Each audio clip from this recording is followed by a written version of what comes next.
Her name is Jessica, and she has a story to tell, along with the Sheriff's Department statements and court documents dating back to 2001 with respect to an alleged crime of rape with Charlamagne the God, a popular radio host by way of The Breakfast Club.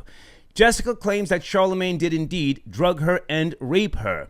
Let me also say that I personally have no first-hand knowledge of these allegations surrounding this matter, but I do have Jessica on the line and have court documents to substantiate these allegations. Good evening, Jessica. Welcome to the show.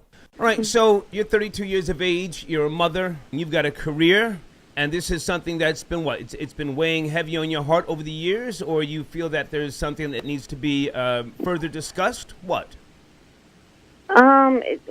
It's just something that I haven't quite been able to get over. I don't know if you ever get over anything like that, but as far as closure goes, I never really got that.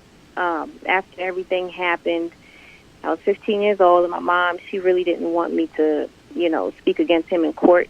I guess she felt like after all had taken place, that would have been too much for me at that time. Mm-hmm. So we kind of moved away to Virginia, and that was it.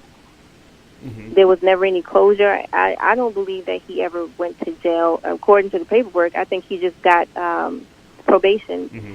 So he never really was held responsible for what he did. And then shortly after, I started seeing him on TV and hearing more about him, and that just brought up all of these, old wounds that I had from the issue or the situation. Mm-hmm.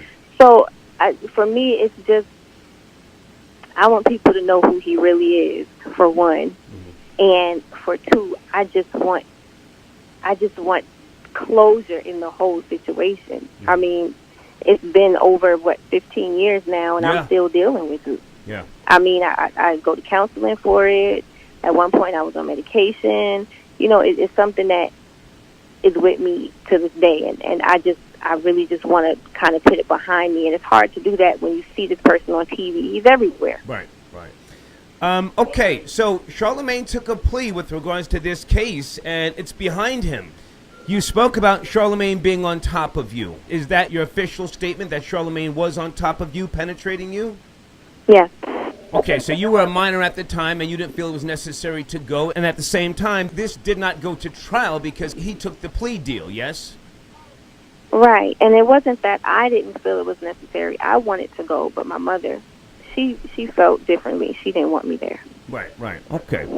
You make reference in your statement that Charlamagne, he made Malika a drink. Did he make a drink for you as well? He made both of us a drink, yes. Mm-hmm. And it's your claim that the drink made you dizzy and it made you limp, made you pass out? What? Well, okay, so Malika, she was drinking before I started drinking. Mm-hmm. She probably had a cup. I was just about finishing my cup. Before I finished my cup, she ended up just throwing up. Mm-hmm. So I went and got some towels for her, tried to wipe her off, and she was just sitting there like she was out of it, and he kept trying to give her more drinks. Mm-hmm. So I put my drink down. About maybe 10, 15 minutes after trying to help her and clean her up, I got up because I just wasn't feeling right. My head was just dizzy, and I just felt funny. I could see and I could hear, but I just didn't feel like myself. Right. So I got up, and when I got up, it's like I collapsed to the floor. Like I couldn't really move my legs or anything. It was weird. Okay. So I never felt anything like that before. Mm-hmm. But at the same time, you were 15 years of age. You weren't supposed to be drinking. And really more guys than girls. It was me, Malika, and maybe two other females there. Okay. And he kept trying to get me to drink. And I told him, I said, I don't want anything to drink. I didn't feel good. It was just too much going on for me at one time with all these strangers. And he said, you can trust me. Nothing's going to happen to you tonight. Just, have a drink. And so I said, okay. And he poured me a drink. In the kitchen, he was the only one back there. He came out with the drinks in his hand, and I took the drink from him. Okay. Now, this happened in 2001 in South Carolina.